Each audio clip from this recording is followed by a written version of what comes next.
Assalamu alaikum and a very good afternoon to you students. So here we are going to start with the part 2 of this chapter, that is the call of the soil.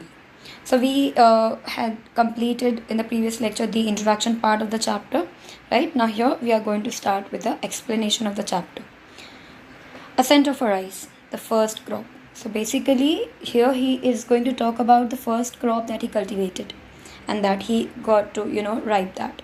So what was the experience, basically how did he feel when he was was done with the wrapping of the first crop, and while sowing that, everything in detail he explained over here, the experience, the emotions that he gone through, everything. It was April 2004. I stood in the middle of the lush green field of moong, green gram, and looked around me. So basically, what he's talking here, basically it was the year of 2004 in the April, and he was standing in the middle of the green field, a lush green field. Lush means basically a dense, with a green leaves and something. So it was a lush green field, and that was of moong, that is green drum. Okay, and looked around me, and while standing in the middle of that farm, or like we can say the field, basically he looked around himself, and it was just before sunrise and the sky was turning a bright orange. So that time was just before the sunrise, and he is basically explaining the view, how it was exactly. So what he's saying, it was turning to be the bright orange, and then the ground was damp and the leaves were shining with dew. Obviously, as it's the sun is about to rise, that means that was the very early morning time. So that time the floor, or the field will be damp, obviously. So that's what he's saying, the field was damp, and there was dew on the leaves over there everywhere. And apart from there, that what he's saying, that the leaves were shining due to the dew, and my bare feet were muddy as I walked around gingerly. Gingerly means obviously if we are walking through the field which is damp, which is muddy, so obviously we have to be extra careful, right? Or else we can slip down, or our feet will get deep into it, so there can be a problem. So we have to be extra careful while walking on that, and we have to be very particular regarding that. So that's what he's saying over here, that I looked around and walked gingerly, inspecting the plants. So basically what he was doing, he was inspecting the plants around him which was there. And then later what he did, around me were rows of chiku trees, and below a dense foliage of moong. So basically what is foliage, like the leaves of a plant or something there, and it was very dense, basically he's saying here. So the place where he was standing, around him there was the rows of chiku, okay, the chiku trees, and below that there was the dense foliage, okay, of moong, basically, as we just discussed, that the green gram or the moong he's talking about. At that point I could not have asked for anything more. So what he's saying, the way everything looked that time, and the whole beautiful experience or the scenario around him, the view around him, so he is very happy, he is feeling very satisfied and contented.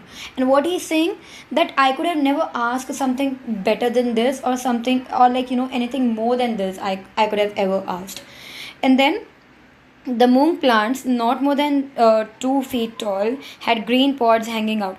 Green pods, the large part of any green leaves or something like that, or which contains seeds in that. So that's what called as pods. Okay. So what he's saying, there were the moong plants around him, which was not more than 2 feet taller, usually the much they grow, and they had green pods hanging out over there, and the pods were not yet ripe, and there was a light fuzz growing on them.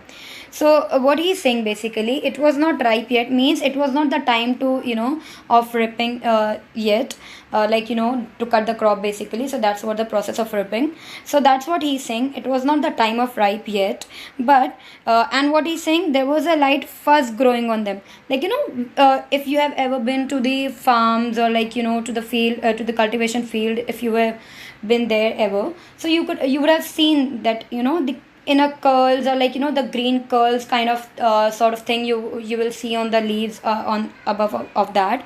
So that's what he's talking about. So the light fuzz was growing on them. There was still some time before the harvest. I felt exhilarated.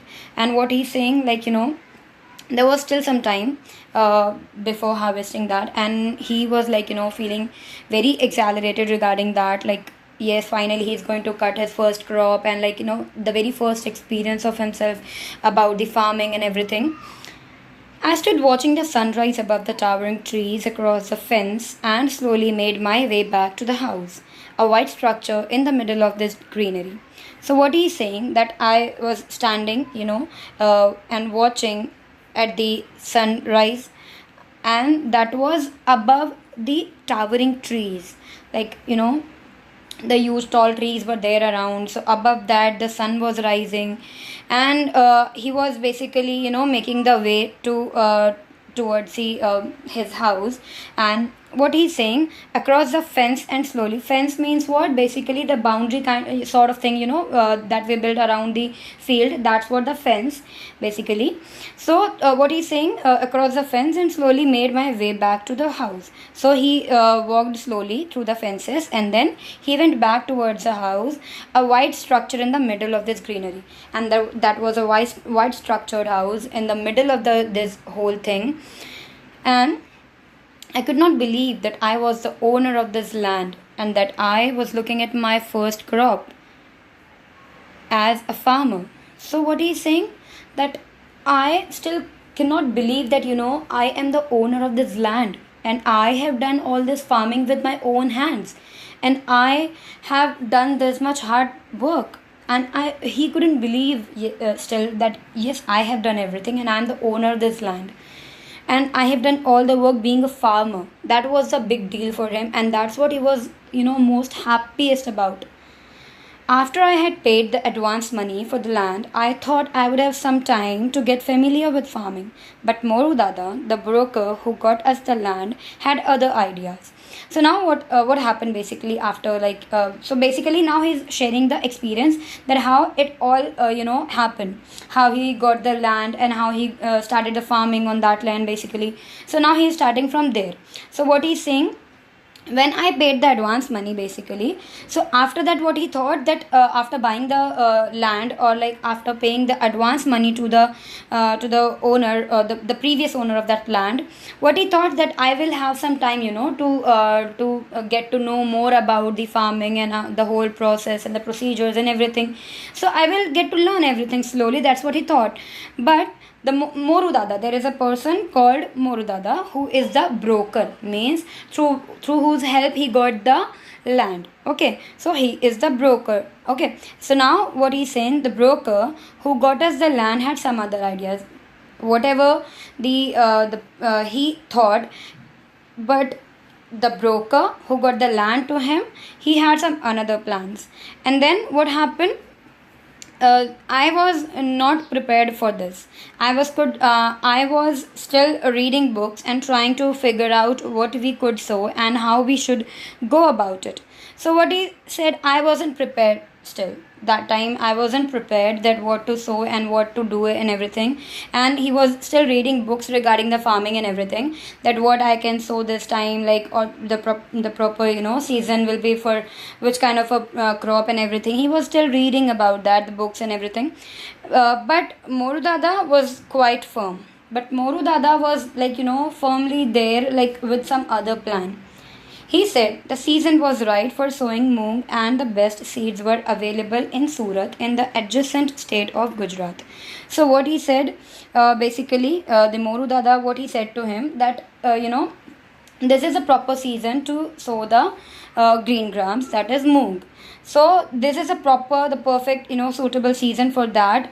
And the best seeds you can get in the adjacent of the Gujarat. Adjacent means like just next to or near about, that's what. I made a quick trip to Surat and bought around 10 kilograms of moong. So what he is saying, basically, he quickly made a trip where, towards the Surat. Okay, and to get those the to get the moong basically. So he got 10 kilograms of moong basically. Moru Dada rented his tractor to plough the land and quickly planted moong all over the place. And then what happened later, he basically got the tractor, who Moru Dada, to do all the farming work and everything. And then they planted moong all over the place, or all over the field basically. A few days later, we were overjoyed to see tiny green leaves. I had never seen moong growing before, and I was thrilled at the sight. So what he's saying, just few days later, when we planted the seeds, just after few days of that, I was overjoyed, to see the tiny green leaves were growing. So basically, he was happy that yes, his hard work is paying off now. And whenever we do something new, or something innovative, or something we have never experienced before, so when that thing comes into full thrill, or when it comes to existence actually, or when we get the result of that work, we actually get so happy and satisfied with our own work, that yes, our hard work is paying off finally. And yes, it is there, it's happening, actually it's taking place. So that's what kind of a happiness he had that time, when he got to see the tiny seeds of the moong. And then I had never seen moong growing before, and was thrilled at the sight. And what he's saying, that before this I have never witnessed the moong growing, and this is the first experience for him. It was the same thrill I had felt as a young boy when I saw the first of the hibiscus I had planted bloom at the railway quarters in Ville Parle in Mumbai. So what he's saying, this I was thrilled with the this happiness. I was so excited. I was so happy, and and I was this excitement was exactly like when I was the young boy, and I got to see I planted the hibiscus flower in the railway quarters when I was there. So when I planted that, and when that came into existence, and when that bloomed, so that happiness what I felt that time, exactly the same what I'm feeling right now. And that was in Ville Parle in Mumbai, when I planted the hibiscus flower and that bloomed. I was grateful to have taken Moru's advice, and he was feeling good actually. Sometimes we regret to take someone else's advices, but sometimes if that work got done properly and we got to see the results, we obviously get satisfied with our decisions also, and for the suggestion of that person also, that yes, he suggested something which is good for us, and that proved to be the correct one for us. So that's what he felt like, and he felt very proud that yes, I have taken some good decisions, and I got the advice from the right person. And after that, the next thing Moru Dada wanted to do was spray some pesticides on the plants. He claimed that it would give a higher yield. This was something we did not want to do. Now, these much things happen. Okay, he planted the moong and everything. Now, he took the advice of Moru Dada. But now there was another suggestion of the Moru Dada, and the advice basically we can say. So what was that? It was about the spraying the pesticides. So the next thing that he suggested to do, or he wanted him to do, was to spray the pesticides on the plants. And what he said, Moru Dada, what he said, that it would give a higher yield, the crops will grow faster and in a good quantity. That's what he said. If you will spray the pesticides, your crops will grow faster and will grow in a good quantity, or a dense quantity. This was something we did not want to do. We were clear that we would not use any chemicals, and tried to explain it to him. So what he said, basically, we were very much clear. Obviously, this is the one thing that we did not want to do. We were not at all prepared or ready, or in favor of spraying the pesticides or any kind of a chemicals on our field or on our crops. He was very clear about it. He was not at all in doubt or in confusion or anything. No. He was just very much clear that no, I do not want to spray any chemicals or pesticides on my crops.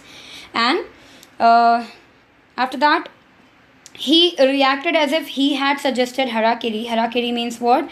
As if the formal way of killing yourself, or by wounding yourself, like on a stomach or somewhere, like with a knife or a sword, like that.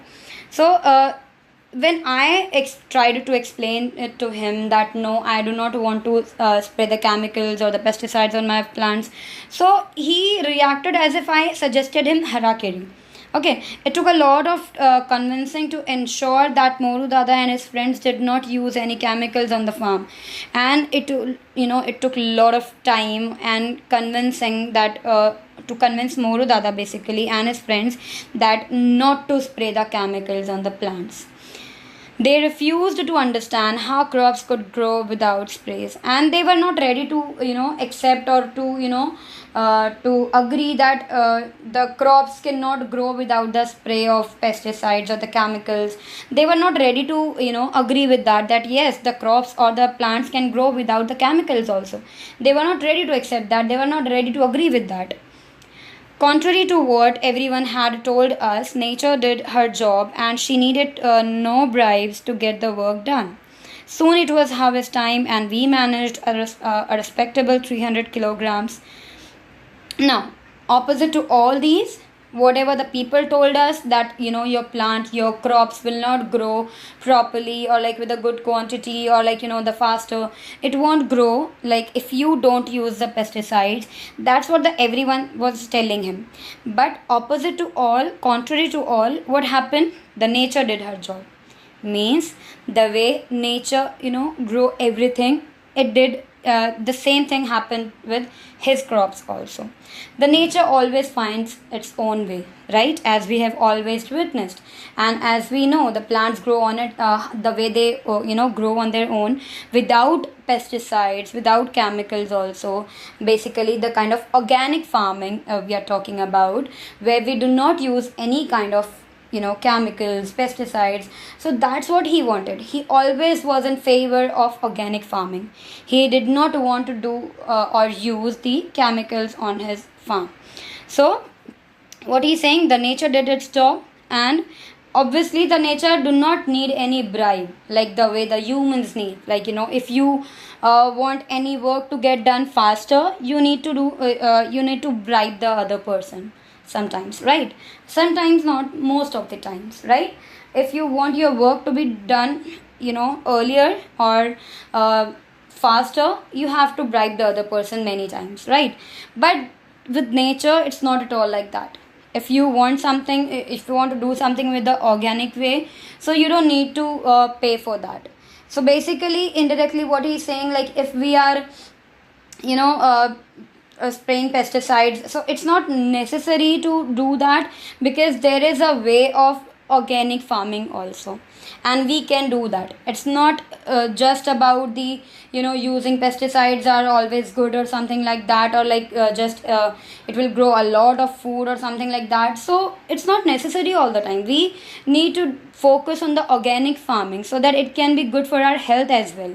We need to look up to this matter as per our health benefits or the health perspective also. Then we will realize the importance of organic farming.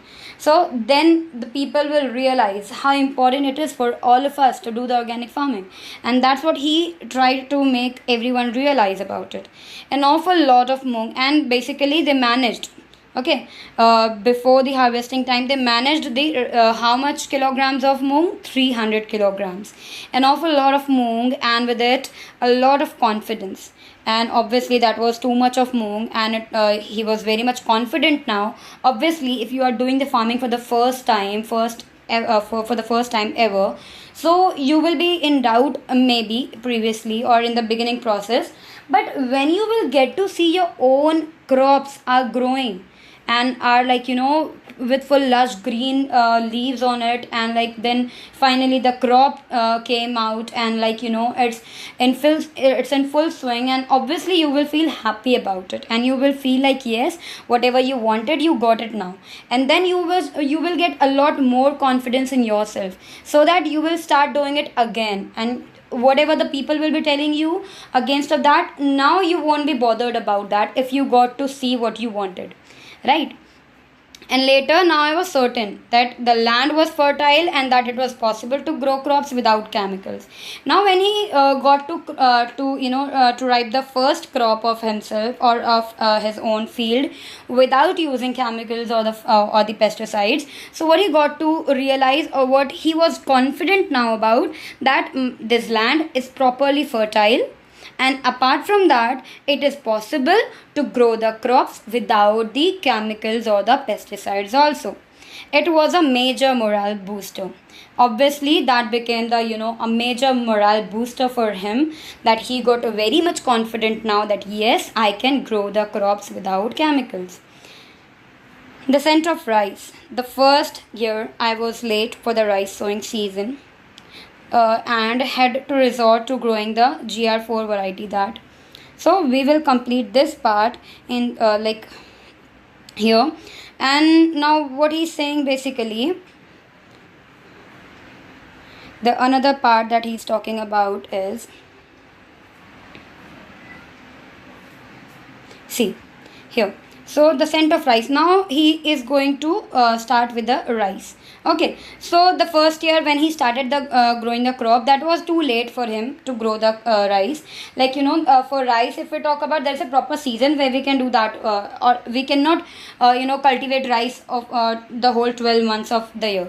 So for the first time when he started with the cultivating crops, so it was too late. Okay, then later what he did, had to resort to growing the GR4 variety. So he was he thought to grow the GR4 variety of rice, was short term and recommended by agricultural officers at Kusbad.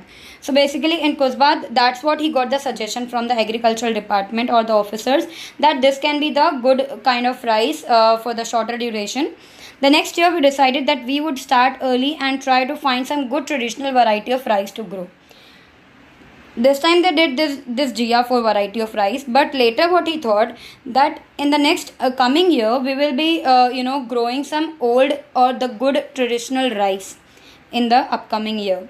And we had read about traditional varieties of rice and knew that they did not require very high inputs of fertilizers. So what he's saying, that we got to hear about that, there are some traditional varieties of rice that we came to know, and that does not require very high inputs, high quantity of fertilizers. These varieties were also quite strong and resisted pest, and they were of the high and good strong quality which resist pesticides. Okay, that do not require the pesticides. Basically, we were sure that it was this type of rice that would grow well in our farm, where we did not use any chemicals at all. So, and they were very much sure that this is the rice which we can grow on our farm or on our field, which will not require any kind of pesticides or anything. Our previous year's experience and low yield had taught us a lesson, and we were sure we would not plant hybrids this year. So basically what he said, our previous experience, basically which was of low yield, low harvesting when we got to see, so that taught us that we will not do the hybrid planting, or the to plant the 2-3 crops at the same time, or 2-3 different things at the same time on a field. So that's what he said. We are certain now that we are not going to do the hybrid planting. We will focus on only one crop or one thing only. In April 2005, we started to look for a good variety of traditional rice. And in the year of 2005, that was in April, what he started to look for the good variety of traditional rice. Okay, it was one of our neighbors in the village, a businessman from Mumbai who owned land, who suggested that we plant a local scented variety of rice. So what he said, basically, there was one neighbor in the village who is a businessman basically in Mumbai, and who had his own land over here in the village. So what he suggested, that that they plant a local scented variety of rice. That's what he suggested.